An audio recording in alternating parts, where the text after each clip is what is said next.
Bienvenidos a su programa Una pausa en el camino, un espacio diseñado para el estudio de la Biblia con un enfoque práctico para nuestras vidas. Mi nombre es Mario Vaquero, gerente del Centro Médico Adventista aquí en Medellín, Colombia, y hoy me acompaña el doctor Abraham Acosta, rector de esta universidad aquí en Medellín. Doctor, un saludo muy especial en esta ocasión. Es un placer volver a encontrarnos para estudiar la palabra de Dios con un enfoque práctico para nosotros y para todos aquellos que están viendo el programa. Qué bien, doctor. Por favor, le invito a que nos dirija en oración antes de iniciar. Siempre nos hace bien comenzar el estudio de la palabra de Dios pidiendo la iluminación del Espíritu de Dios para entender sus grandes verdades.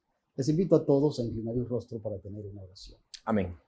Nuestro Padre y nuestro Dios, como lo hemos dicho, suplicamos que tu Santo Espíritu nos ilumine para entender tu palabra, sobre todo en el tema central que desarrollaremos a lo largo de esta semana.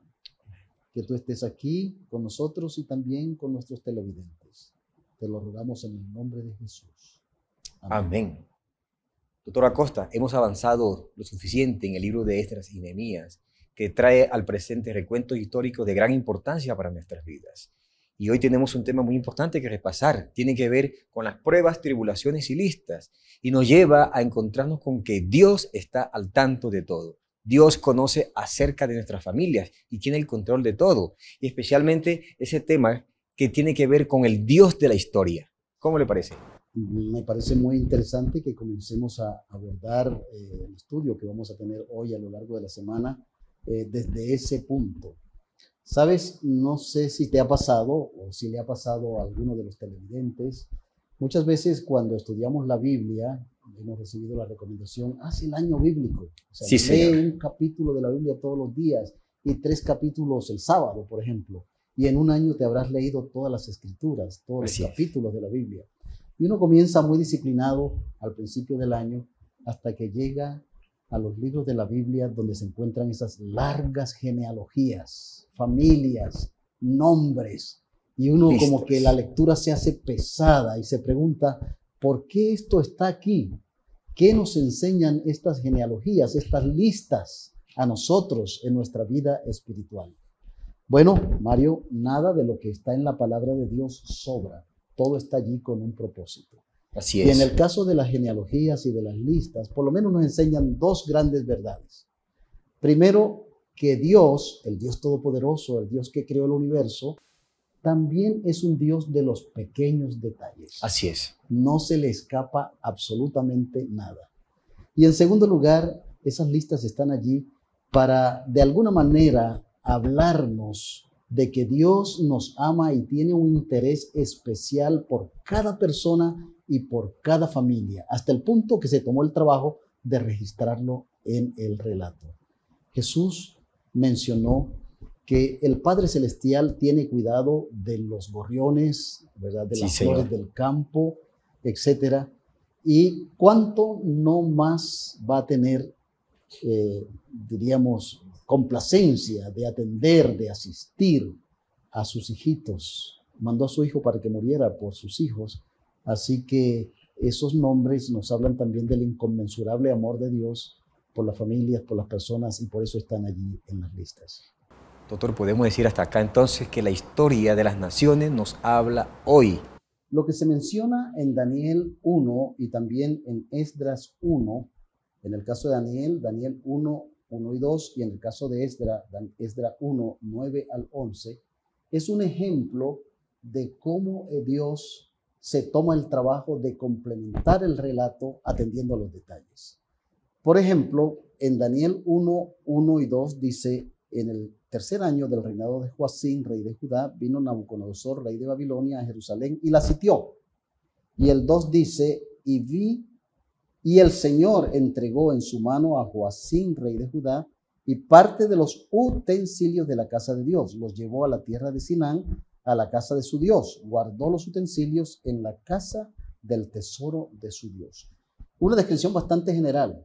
Llegó, saqueó el templo y llevó la mayoría de los utensilios que estaban en el templo, pero no entra en detalles, ¿verdad? De cuántos, de qué tipo de utensilios se llevaron. En cambio, Esdras sí lo dice. Daniel lo menciona de manera general. De manera mientras general. que se conjugan, claro está. Exactamente. Mientras que Esdras es en detalles. Por ejemplo, dice, la cuenta de ellos es esta, 30 tazones de oro, 1000 tazones de plata, 29 cuchillos, 30 tazas de oro, otras 410 tazas de plata y otros 1000 utensilios. En total, los utensilios de oro y de plata eran 5400. Todos esto lo hizo llevarse Belsasar con los que subieron del cautiverio de Babilonia y a Jerusalén. El Señor entra de manera detallada. Los textos se conjugan. En Daniel, la descripción general; en Esdras, los detalles de los utensilios que fueron llevados por Nabucodonosor a Babilonia y fueron colocados en el templo de su Dios. Dios es un Dios de detalle y Dios está en el control. Doctor, algo curioso, y es que hay un lazo de tiempo entre los dos autores, y sin embargo Dios apunta directamente a lo que realmente quiere mostrarnos, sin equivocarse. Dios está al control. Porque Dios está al control de la historia de este mundo. Qué bien. El mundo no anda al garete, Mario. Así es. Las naciones del mundo no andan sueltas. Dios es soberano del universo y es también soberano de Amén. este mundo. Él está al control. Esto se refleja significativamente en el capítulo 5 de Daniel. Oh, sí, señor. El libro del profeta Daniel. Nabucodonosor ha muerto, está reinando uno de sus nietos, Belsasar, Sí. ¿verdad? Y hace una fiesta enorme para 1000 de sus príncipes.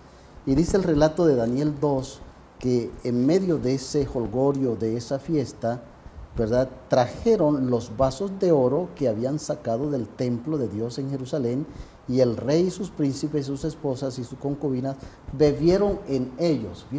Referencia a otros detalles de los utensilios que fueron traídos, Sí, señor. de Jerusalén a Babilonia. Ahora, en forma irreverente y osada, en una noche de borrachera, de orgía, Belsasar, nieto de Nabucodonosor, trae esos Profanando utensilios, la esos casa de vasos, Dios, ¿verdad?, para servirse el vino, el licor que estaban bebiendo. Dice el versículo 4, bebieron vino y alabaron a sus dioses de oro, de plata, de bronce y de hierro, de madera y de piedra. Cuando miramos esta descripción de los materiales de los utensilios, ¿qué es lo que llega a nuestra mente?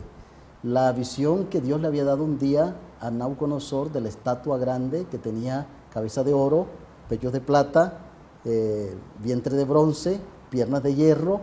Es decir, de todas maneras se introduce en el texto aquí una alusión de una actitud, otra vez digo, irrespetuosa, osada, que se conecta con una descripción de los materiales de la estatua que Nabucodonosor, abuelo de Belsasar, había visto en sueños.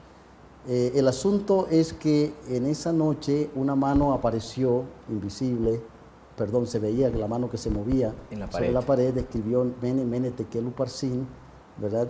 Y una advertencia, doctor. pesado fuiste en balanza y fuiste hallado falto. Belsasar conocía las historias de su abuelo, conocía a Daniel, Daniel existía. Así es. Daniel se lo recuerda después cuando le interpreta la mano y el mensaje de la mano, diciéndole que ni siquiera cómo Dios humilló a Nabucodonosor, mandándolo a comer entre las bestias y como bestias, fueron suficientes como para que él no tuviera una actitud de mayor respeto y mayor responsabilidad ante Dios y sus designios. Así es. Y esa noche, en el año 539, Ciro, comandando el ejército medo-persa, se va por debajo del boquete que estaba en la muralla por donde entraba el río Éufrates, habiéndolo desviado primero, y se toma Babilonia, y Babilonia cae como imperio y sube el imperio medo-persia. El Dios de la historia, doctor, y siempre es trágico cuando no escuchamos las advertencias de nuestro Dios. Y Dios está al control de la historia de las naciones del mundo y también está en el control de nuestras vidas. Así es. A ustedes gracias, nos vemos mañana en el mismo espacio. Dios les bendiga.